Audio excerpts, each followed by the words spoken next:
Stevie, we were just saying, you may have heard, this is kind of emblematic of lockdown Britain. Yeah. And so in a sense, I mean, we were all incredibly sympathetic to your experience, and I'm really sorry that you've had the challenge. But since you're here, Stevie, I mean, I think it would be really interesting for people to hear, and the time you've put into preparing for this is even to talk to us a little bit about your experience and your work and your creative muse and how you do it. I think people would be really interested if you're happy to share at least some more general observations and maybe facilitate a conversation, because I think there are a lot of people on here who fear writing, and I think it'd be really good to hear about how you get over, like everybody who writes gets over that block. Absolutely. You know what? The first couple of videos I was going to show you were related to that exactly. Growing up, I was always under the impression that poetry and literature were a bit too advanced for me from a person with my background. It wasn't the sort of thing I did while I was kicking a football around a car park in a council estate. And growing up, I read Keats, I read some Irish poetry, and I started to find a collection by Seamus Heaney.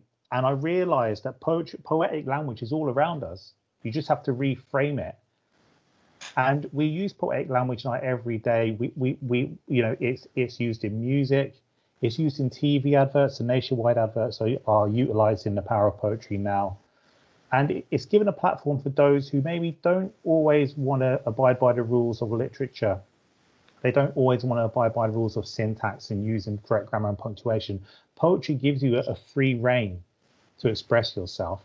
Poetry for me was always a book that had been drained of all the water, leaving behind just the key words to express life. And I think the way that poetry is mainly differentiated from prose is that prose, you know, conveys a meaning through a really expansive and large way, whereas poetry is a lot more condensed.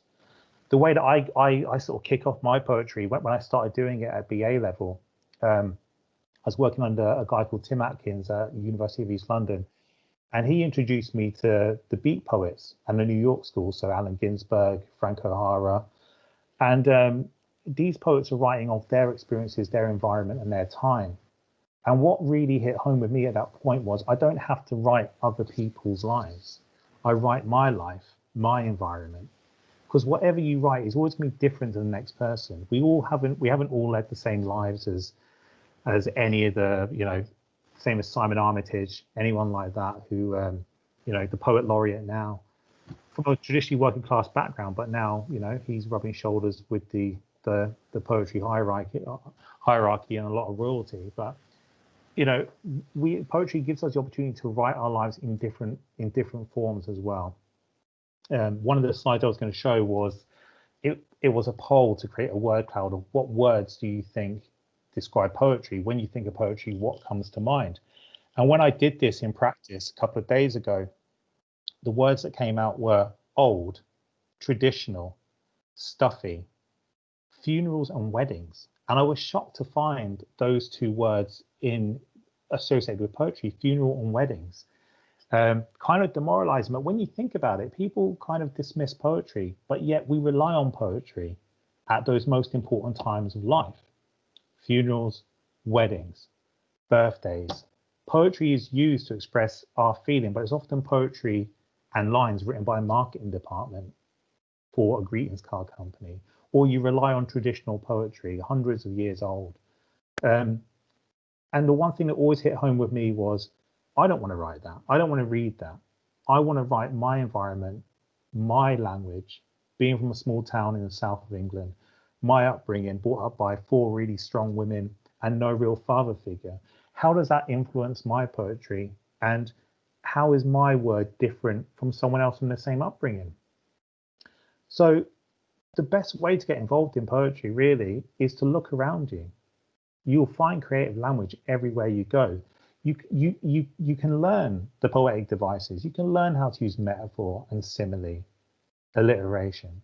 You can learn all the things you need to. You can learn about enjambment and the structure of stanzas. You can learn about sonnets and villanelles and all these things. But ultimately, poetry is just creative language.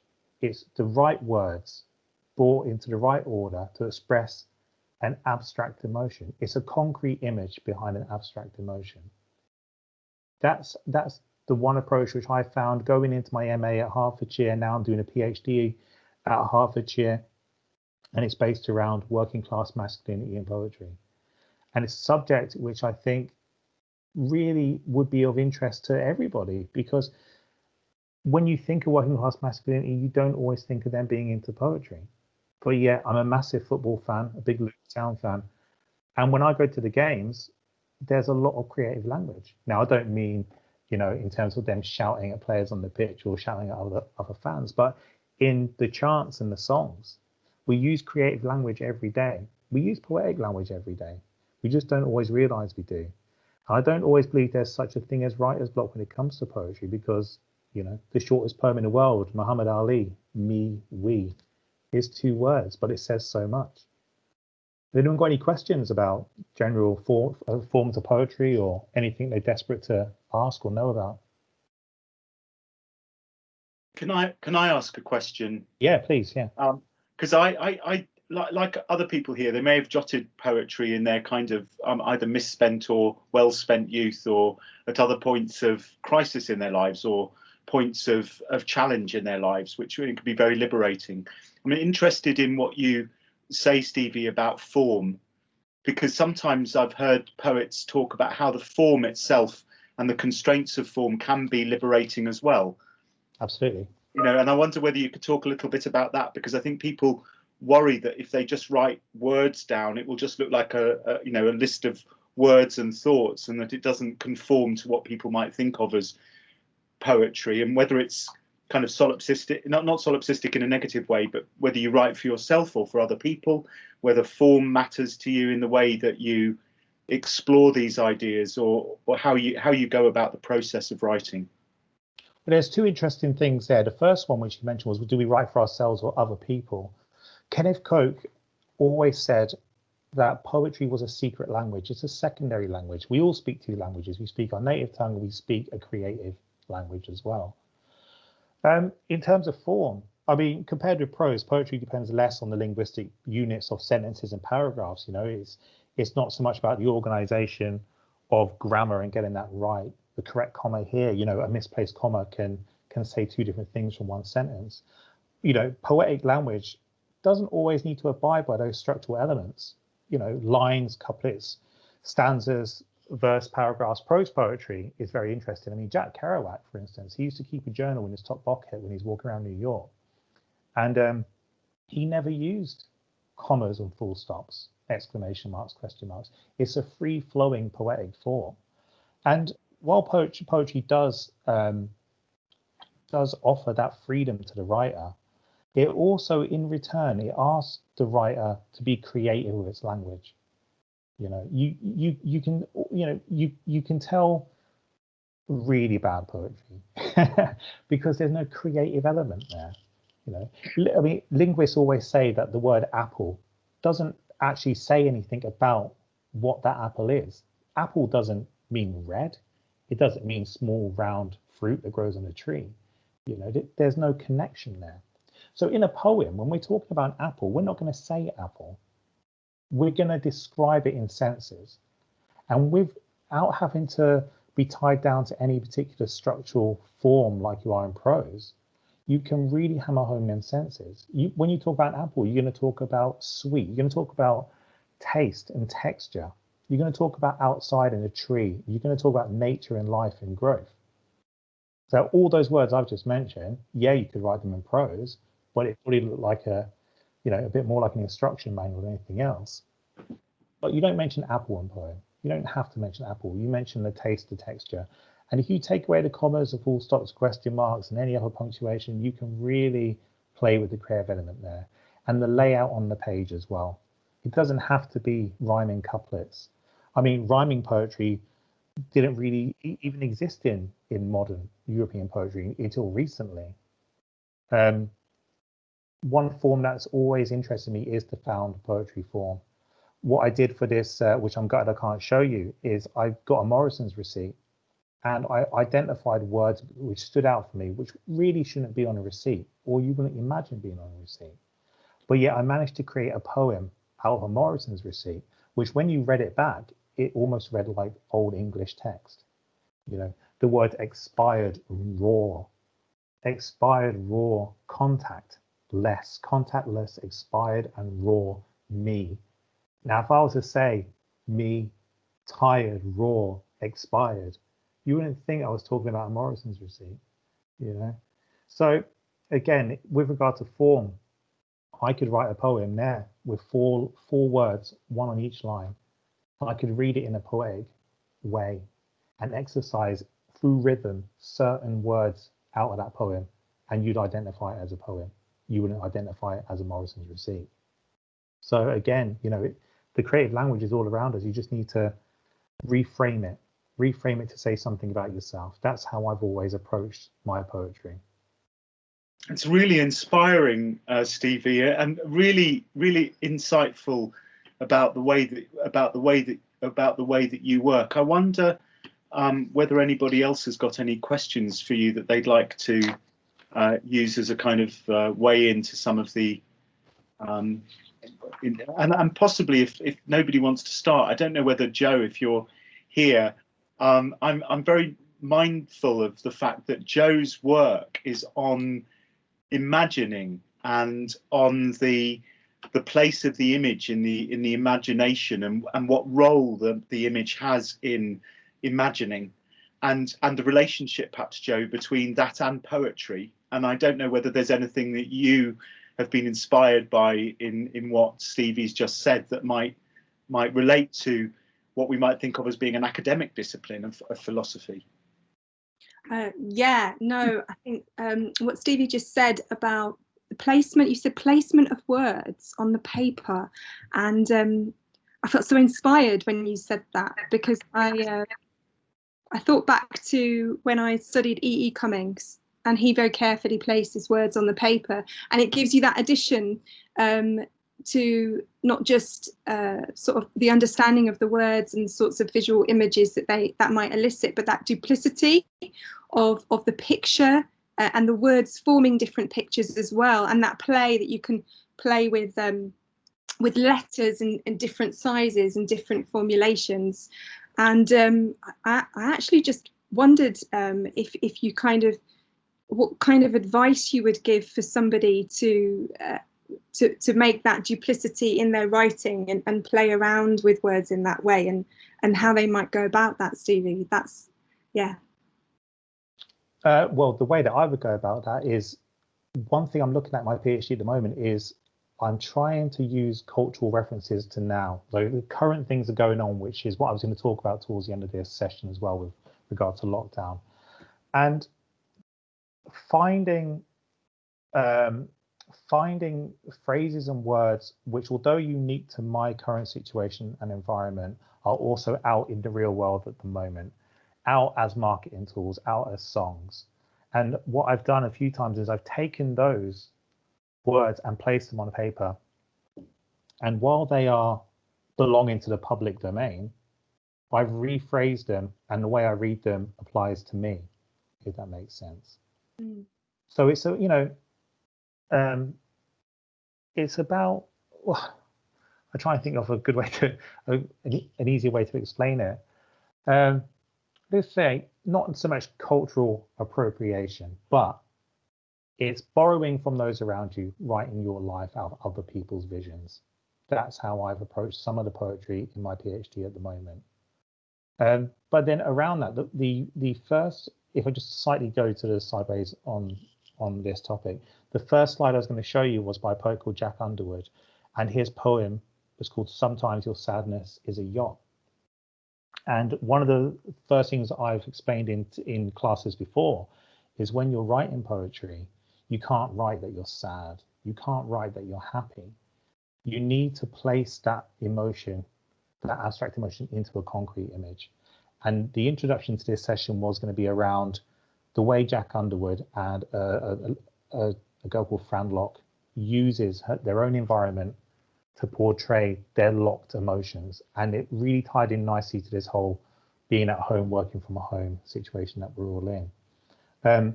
What I'd like to do, actually, if possible, is read you one of the poems I'm currently playing about with from my PhD.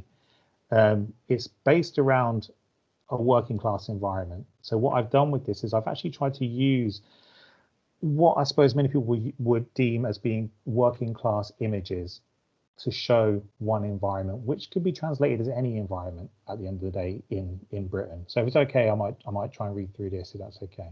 Well, I've got it in front of me. That'd be wonderful. Yeah. So it's called "Don't Tell Me How to Make a Builder's Tea," which is very working class, right? Yeah. Don't tell me how to make a builder's tea. It might just be the right shade of white and tobacco, with no change below the surface. It should be strong as the working man in the sun. It should be British, stiff, and spirit level straight. It should not dance on the roof of the mouth. Should work 9 to 5 with no time off, clenched by fists with hairy thumbs and rolled up newspapers, swatting away invisible flies. It wolf whistles in traffic and sings the wrong lyrics to every Oasis song that you know. It should drive a van and know a man who can sort you that MOT. In all weathers, it should wear shorts, live for the weekend, pull you close with a firm handshake and one raised eyebrow telling you, it'll be all right, mate.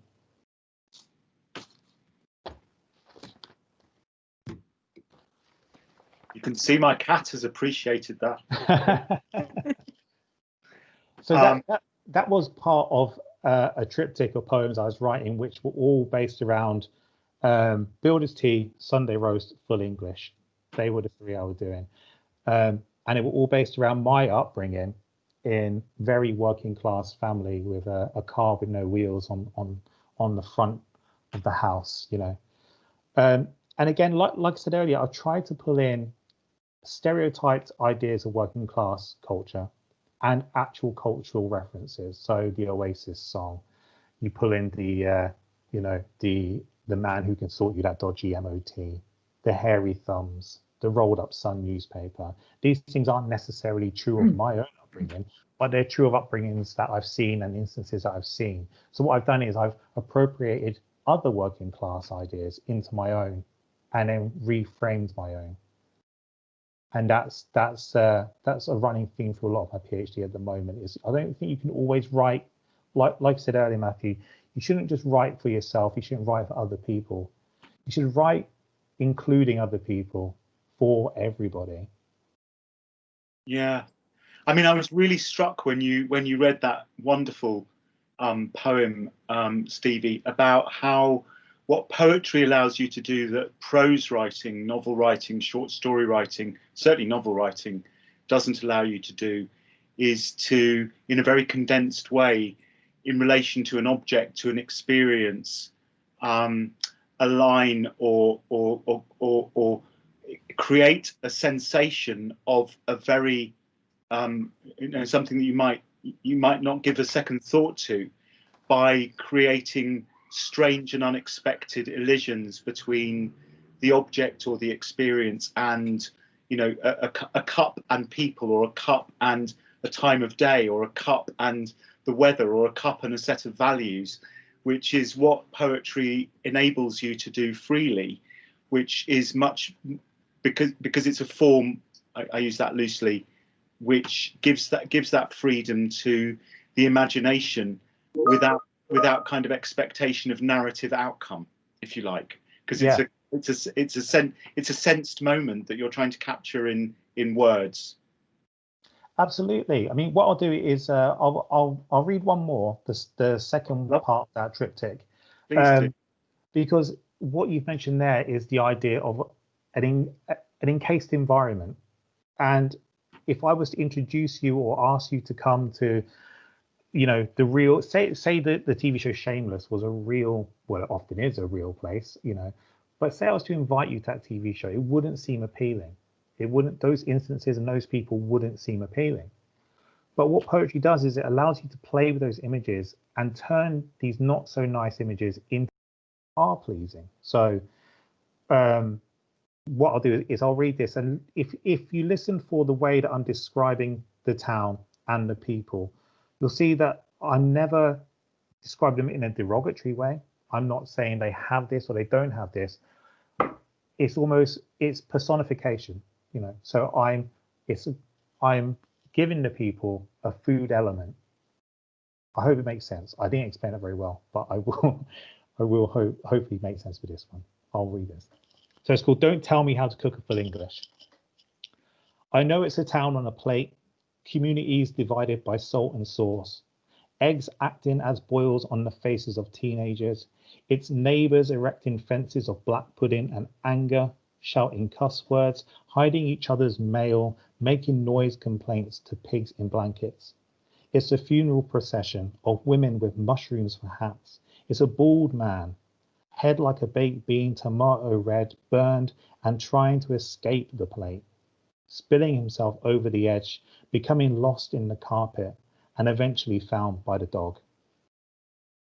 So what I've done with that one is that's almost a personal poem, as in it's about escaping that environment. What we have is the bald man, head like a baked bean, tomato red and burned, trying to escape the plate. But at the beginning, I introduced the poem as the full English. I know it's a town on a plate, divided by salt and sauce. So we have these divisions of people in every community. So even in the ones that we presume where the whole working class ethic is they're all tightly knit, they all look after each other, and there's a working class masculinity which runs through the women in that community as well.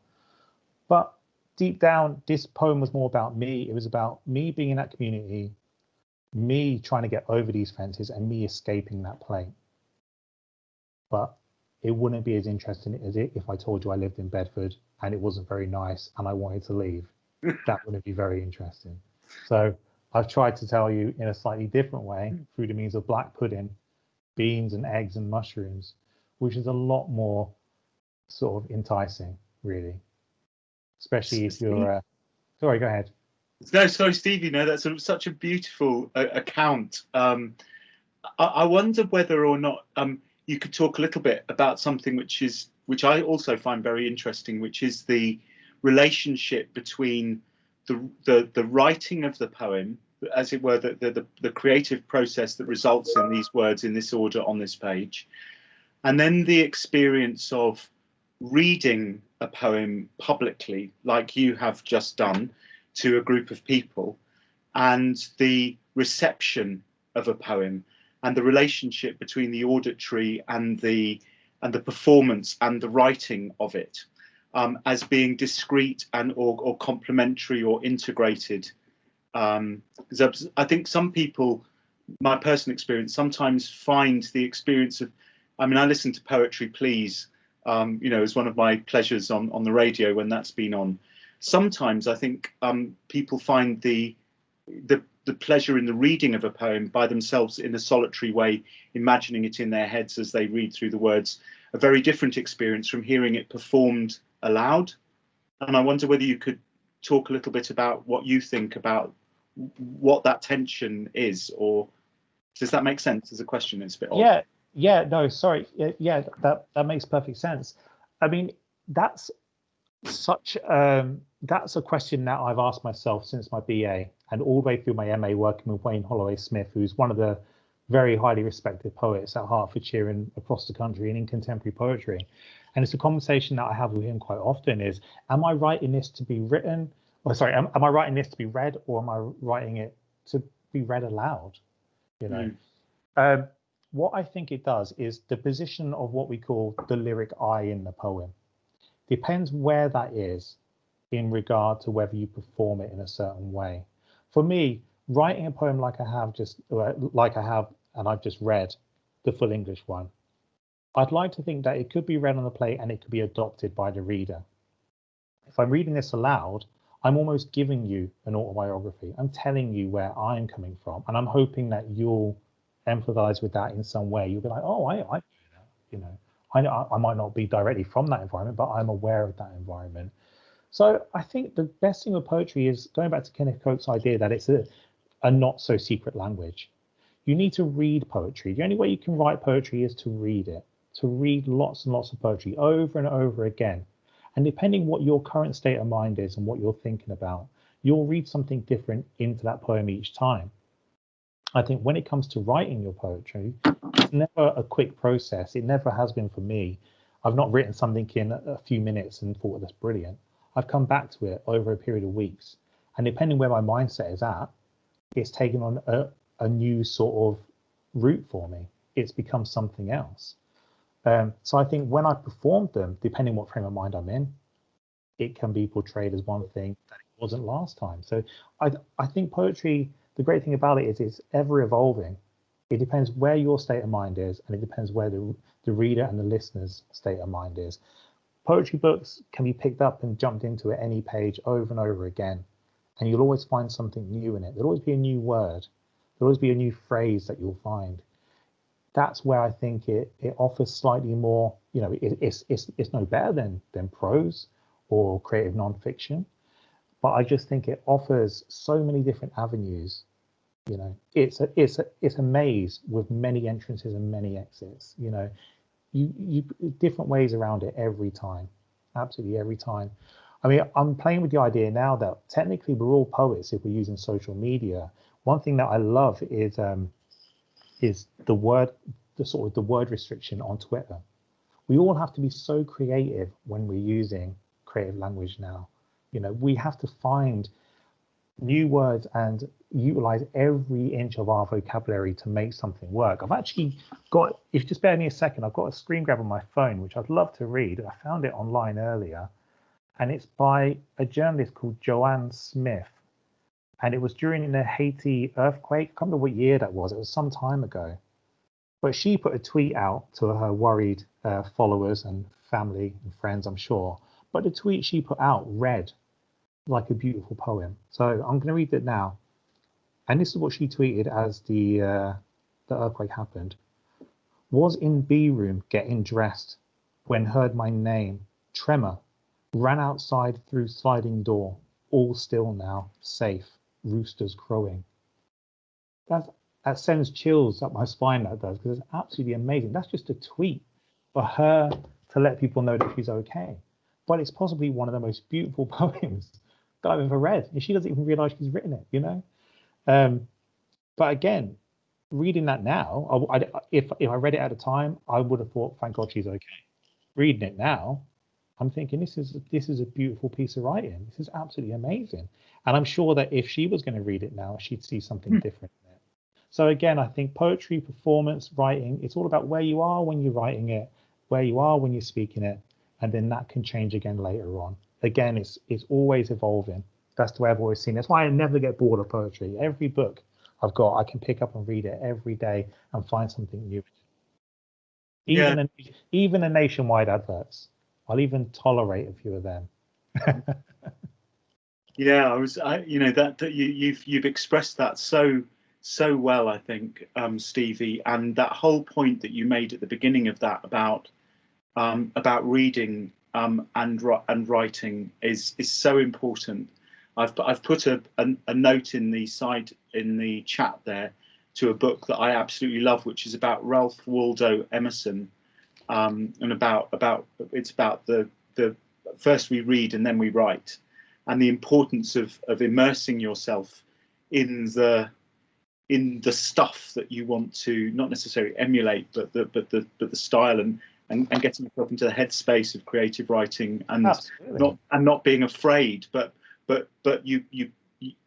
actually immersing yourself in the traditions or the forms or the languages of those of as wide a variety of people as possible, in order to free up your own imagination and realize that you have that in you, is so important.